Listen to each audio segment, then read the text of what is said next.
Health और life insurance premium पर GST खत्म कर सरकार ने बड़ी राहत दी है, लेकिन इसके बावजूद इंश्योरेंस कंपनियों के शेयर्स में ऊपरी स्तर से गिरावट रही। आखिर पेच क्या है, बता रहे हैं यतिन मोता।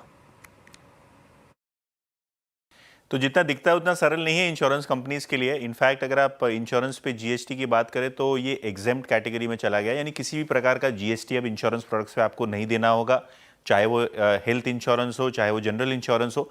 जीएसटी को पूरी तरीके से इस सेक्टर के लिए ख़त्म कर दिया गया है। इसका क्या होता है मतलब, ऑब्वियसली अगर हम बात करें तो कस्टमर्स को फ़ायदा होता है क्योंकि अब जीएसटी पे नहीं करना होगा।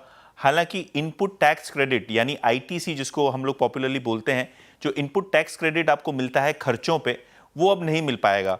तो क्योंकि इंश्योरेंस कंपनीज एक पर्टिकुलर जीएसटी देती हैं अपने एक्सपेंसेस के लिए, चाहे वो कमीशन एक्सपेंसेस हो, री इंश्योरेंस हो, जिसको ऑब्वियसली एग्जेम्प्ट किया गया है।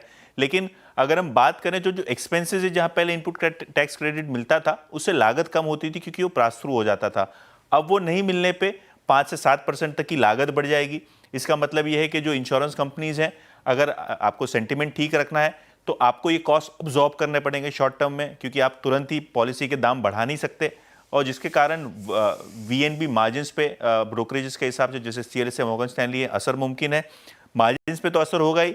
अगर हम कमीशंस की बात करें, दूसरे कॉस्ट की बात करें, तो वो भी इंश्योरेंस कंपनीज को अब कम करना पड़ेगा। तो शायद शॉर्ट टर्म में इंश्योरेंस कंपनीज का नुकसान होता हुआ आपको नजर पड़ेगा, मार्जिन पे प्रेशर दिखेगा।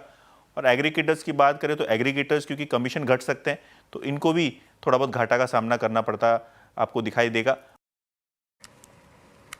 तो 22 सितंबर